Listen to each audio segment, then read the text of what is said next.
Hey, what's up you guys? It's Milo. Welcome back to my channel, or if you are new here, hi, hello, my name is Milo and welcome to my channel. Thank you so much for clicking on this video.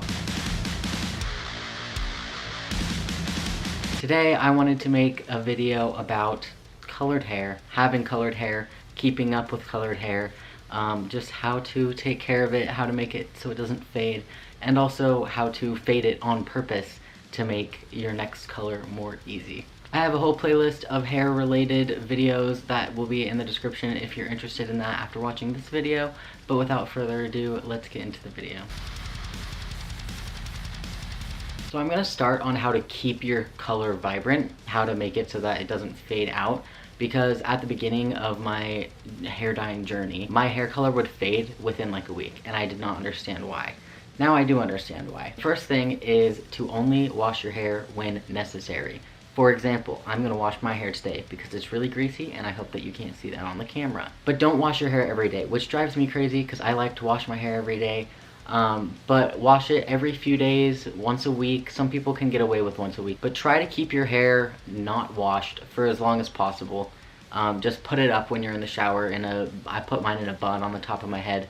Or you can wear a shower cap if you want, but that just seems like a lot of effort in my opinion. When you do wash your hair, use cold water. Like as cold as you can handle.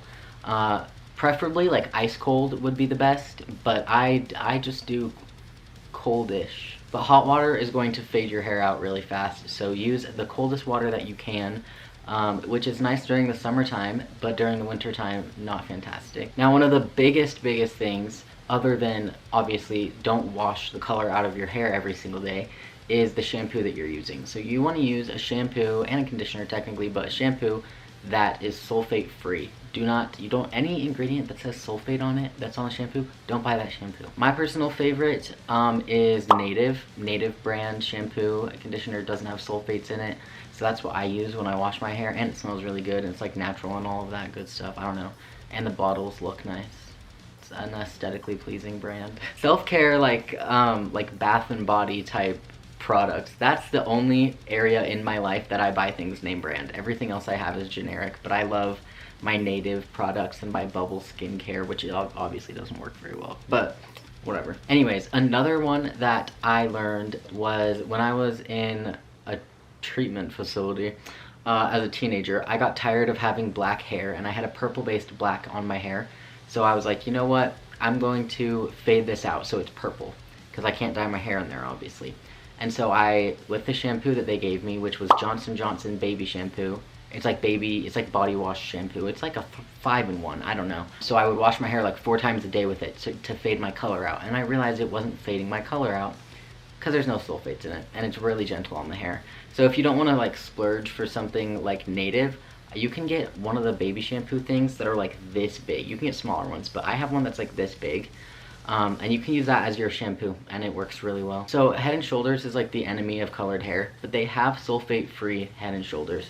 That is also an option for you if you need it. Another thing that you can do is, depending on how complex your color is, like I couldn't do this on mine right now, but let's say your hair is all purple, or there's a hair in my eye actually at the moment. Anyway, let's say your hair is all purple, or it's split dyed pink and blue, whatever it is, but you have big chunks, big blocks of color that are easy to separate out.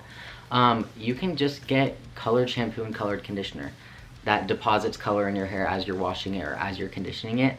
And then every day, if you do wash your hair every day, or every time you wash your hair, you're getting like a little boost. Maybe whatever you washed out of your hair by washing it, you kind of put back into your hair because you used a colored conditioner.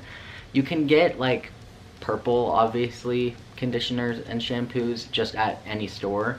But if you want to look online or in a beauty supply store, you can get pretty much any color in either a shampoo or a conditioner. The last thing for keeping your hair color is to use low or no heat. If you can avoid using heat on your hair, just don't use heat on your hair. But if you do, you want to be like 300 degrees or below, preferably below. You want to get as low as you can go.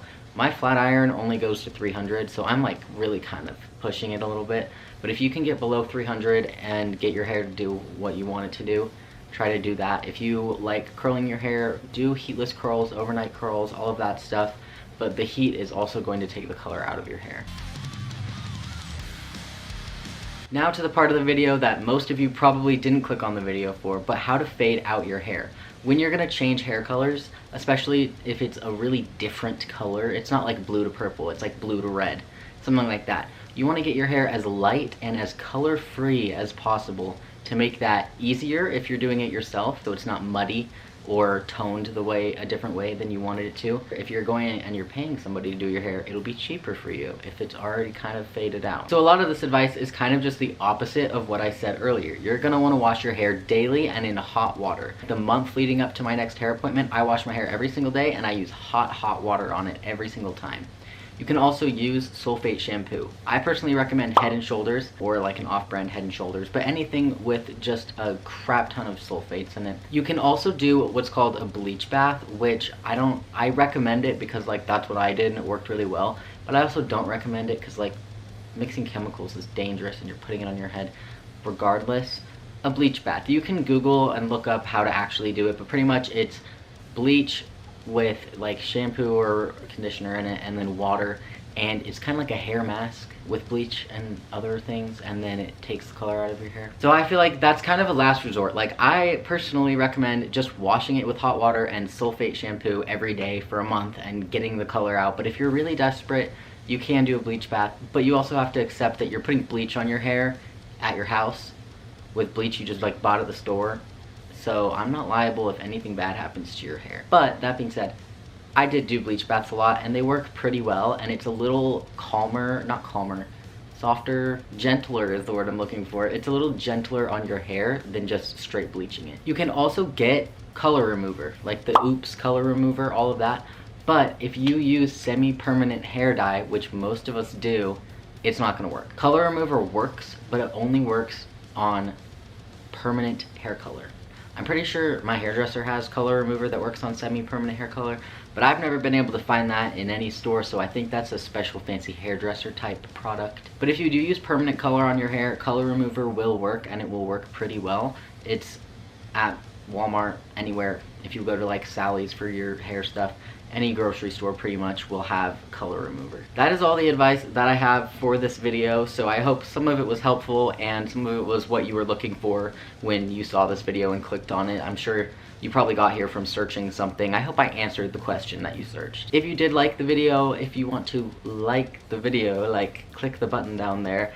I would really appreciate it. That way I know which videos you guys like so I can make more of those types of videos. Also, like I said, I will link my hair dyeing playlist down below, and you can go way back on my channel and see me just like epically failing and being terrible at doing my hair, but thinking it was good enough to put on the internet. There's a bunch of links in the description. There's my social media if you want to follow me there and see my new hair every time I get it done on my Instagram. There's also, I make like shirts and stickers and stuff like that. I don't make them physically with my hands, I design them. But the profits to all of that either goes towards top surgery or towards different charitable organizations depending on what the design is. So that's also down there if you're interested in that. That is all for this video. Thank you so much again for watching, and I love you so much. I will see you on the next one, and I will see you on the streets. Peace out. Bye.